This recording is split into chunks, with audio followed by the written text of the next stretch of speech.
Hi everyone, this is Lara Hammock from the Marble Jar channel, and in today's video, I'll do the second video in a series where I share information that I think every therapy client should know. The first three videos in this series I call my TED Talk. Every single one of my clients will hear this little speech from me eventually. It helps to frame my philosophy about therapy, emotions, and the nervous system, and it gives us a common vocabulary for our work together.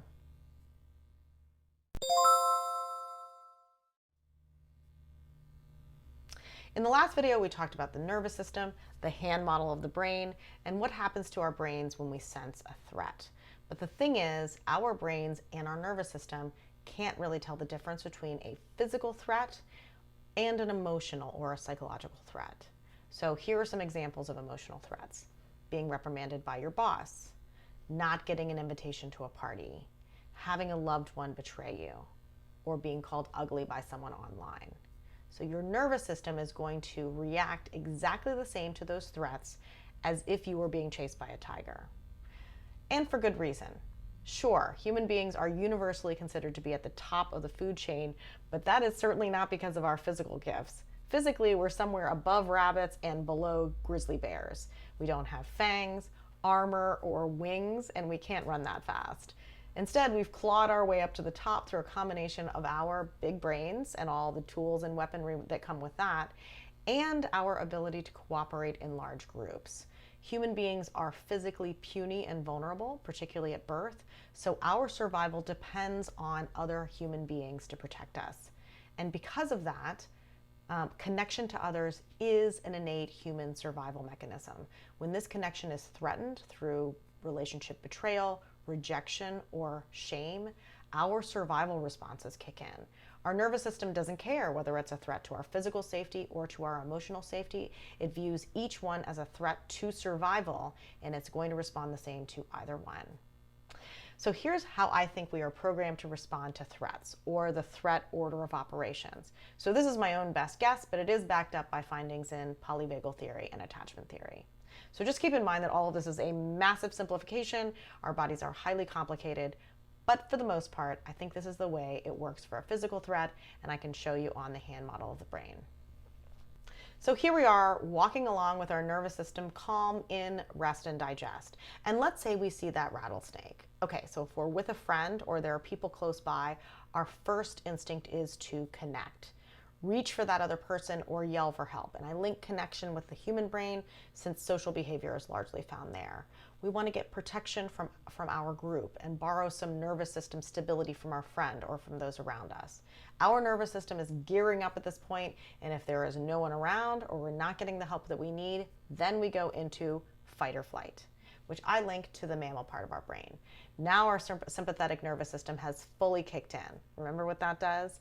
It amps us up and it gets us ready to take action of some kind, either by running away or by going to battle with a rattlesnake.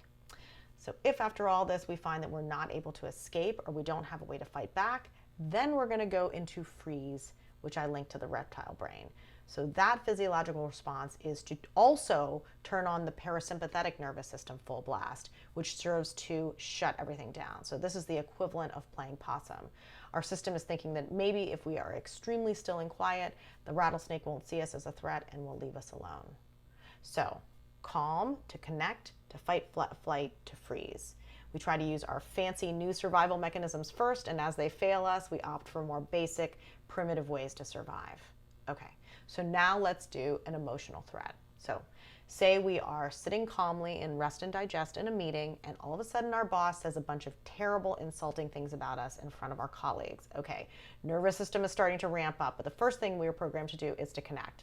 In this case, it could mean talking it out with the boss during the meeting, waiting until after the meeting and talking with a sympathetic coworker, and maybe that could borrow some of their nervous system calm. It could mean trying to diffuse the situation afterwards by discussing with the boss. For some, it could mean using a trauma response called fawning, which is essentially taking all the blame and flattering the boss to keep him happy. So this is a way of using connection to avoid conflict. If those things don't work, you end up in fight or flight. This could look like leaving the workplace in the middle of the day, quitting on the spot, yelling at the boss, or saying a bunch of hateful things to a coworker that will probably backfire and get back to him. If none of those options seem viable or you get super overwhelmed, you can go into freeze, which for some could look like depression or sadness. For others could look like mentally checking out or dissociation. And for still others could be various deliberate forms of numbing through consuming alcohol, drug abuse, or overeating. So you may be thinking, well, that doesn't sound exactly like me. I skip directly to a freeze response, or I skip to connecting and go straight into fight or flight. Yeah, that happens. For one thing, we have a biological tendency to prefer one or more of these responses based on our temperament. For example, most extroverts are more likely to connect and fight back. Introverts tend to prefer flight and freeze. However, perhaps even more significant is our life experience. So if in our family of origin, we were never listened to, supported by, or helped by the people who were supposed to protect us, then we won't even bother with the connect step and we'll skip directly to fight or flight.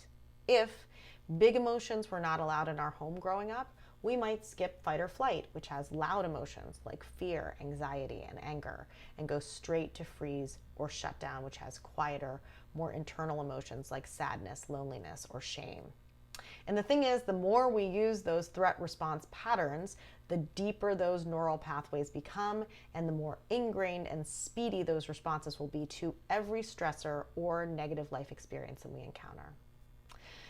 Join me in my next video, the one that my clients tend to appreciate most, when I talk about the window of tolerance and what I think is the purpose of therapy. And let me know what you think. Comments are always appreciated, and thanks for watching.